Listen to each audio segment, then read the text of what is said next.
السلام علیکم ورحمۃ اللہ وبرکاتہ۔ امید ہے کہ آپ حضرات خیریت سے ہوں گے۔ آج ہم بات کریں گے غزوہ ہند کے بارے میں۔ ہم نے اسی ہفتے میں جمعہ کی نماز ایک جگہ پہ ادا کی، ہم نے ایک درگاہ ہے یہیں پاس میں، اس میں جو حضرات تھے جو تقریر کر رہے تھے وہ غزوہ ہند کے بارے میں تقریر کیا۔ انہوں نے اپنے تقریروں میں کہا کہ نبی کریم صلی اللہ علیہ وسلم خود موجود ہوں گے اس میں، غزوہ ہند جو ہوگا جنگ، اس میں رسول صلی اللہ علیہ وسلم خود تشریف لائیں گے۔ تو یہ کیسے ممکن ہے؟ صحیح مسلم، صحیح بخاری شریف، چھوٹی سے چھوٹی باتیں بھی 5 سے 7 جگہ پہ ذکر آتا ہے نبی کریم صلی اللہ علیہ وسلم کا۔ اتنی بڑی بات نبی کریم صلی اللہ علیہ وسلم نے کیوں نہیں بتایا؟ قیامت تک سب بارے بات بتائی، مہدی علیہ السلام کے بعد بتایا، عیسیٰ علیہ السلام نازل ہوں گے اس کے بارے میں بتایا، خود نازل ہوں گے یہ کیوں نہیں بتایا؟ تو ظاہر سی بات ہے یہ بڑا چڑھا کے بتایا جا رہا ہے۔ جس کو دیکھو زیادہ علم نہیں ہوتا وہی ایسی تقریر کر سکتا ہے۔ قرآن کے ساتھ ساتھ انہیں حدیث کی بھی تعلیم لینی چاہیے۔ اس سے لوگوں کے دلوں میں کیا اثر پڑے گا، لوگوں کی ذہنیت میں کیا ہوگا، کیا علم ہوگا، کیسی شریعت ہوگی، اس کا شعور ہونا چاہیے انہیں۔ خیر، غزوہ ہند کیا ہے اس کے بارے میں ہم حقیقت بتاتے ہیں آپ کو۔ نبی کریم صلی اللہ علیہ وسلم کی حدیث ہے، میری امت کے 2 جنگ ایسے ہوں گے جس میں نبی کریم صلی اللہ علیہ وسلم فرماتے ہیں کہ وہ جنگ میں جو کوئی بھی شہید ہوگا اور جو غالب آ جائیں گے وہی بھی ان کے اوپر جہنم کی آگ سے اللہ سبحانہ و تعالیٰ بچا لے گا، جہنم کی آگ انہیں چھو نہ سکے گی۔ اب وہ 2 جنگ کیسی ہوگی؟ ایک جنگ وہ ہوگی پہلی والی جنگ، جیسا کہ آپ لوگ جانتے ہیں آج جو مار کاٹ چالو ہے تمام دیشوں میں، جو خرافاتی چالو ہے، زنا عام ہو جائے گا، سود خوری، حرام خوری، سب کچھ اپنے سیما پر ہوگا،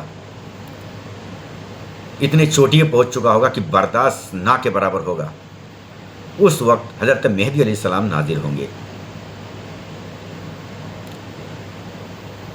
اور پھر ان کی جو زندگی چلے گی سب پہ غالب ہو جائے گی، امن شانتی رہے گی۔ پھر ایک وقت ایسا آئے گا کہ دجال کا ظہور ہوگا، فتنہ فساد مچائے گا۔ پھر اللہ تعالیٰ کے حکم سے عیسیٰ بن مریم رضی اللہ تعالیٰ عنہ 2 فرشتوں کے ساتھ تشریف لائیں گے، اس دجال کا خاتمہ کریں گے۔ پھر کچھ عرصے بعد جہالت کچھ ایسی ہوگی کہ پھر سے خلافتیں چالو ہو جائے گی۔ اسی خلافت کے درمیان ہمارے نبی نے صلی اللہ علیہ وسلم نے اپنے حدیثوں میں بیان کیا ہے، جس کا نام ہے غزوہ ہند۔ اب صرف غزوہ ہند بولے تو صرف ہمارے اس دیش ہندوستان کا صرف اتنا ہی نہیں رہے گا، آگے بھی ہو چکا ہوگا۔ تو نبی کریم صلی اللہ علیہ وسلم فرماتے ہیں کہ عیسیٰ علیہ السلام یہودی اور نصارہ سے جنگ کریں گے، وہ اس طرف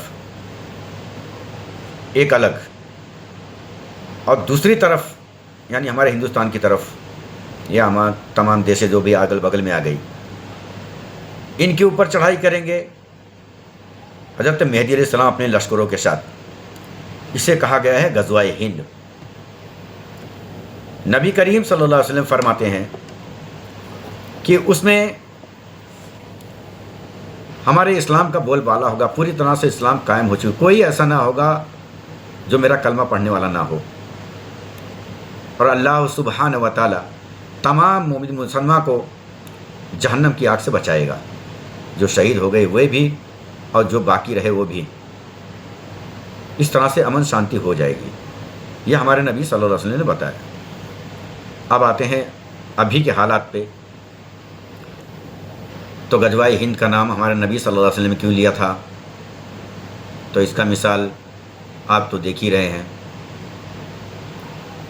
مسلمانوں کو جلانے کے لیے کہیں سور پالے جا رہے ہیں، کہیں سور کے ساتھ تھالی میں بیٹھ کے کھانا کھایا جا رہا ہے، مسلمانوں کے بستیوں میں سور گھمایا جا رہا ہے۔ ان کو پتہ ہے کہ کہ یہ جہاں سور رہے گا وہاں عبادت نہیں کریں گے، تو جان بوجھ کے سب خرافاتی اب چالو ہو گیا ہے.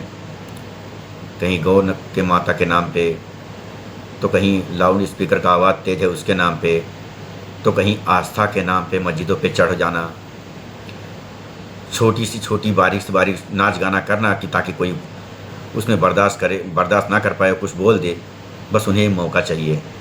ٹھیک ویسے ہی ہو رہا ہے. یا ان کے کسی دھرمواچی کسی لڑکی کو کوئی شادی نکاح کر لے، اس لپیٹے میں 10-20 لوگ کو قتل کر دو. کہیں گو کے نام پہ، یہ تو آپ کچھ دیکھ ہی رہے ہیں. ساری باتیں بتانا کیا ہے. اب رہ گئے ہمارے مسلمانوں میں، تو ان میں بھی کم خرافاتی نہیں ہے، بہت ہے.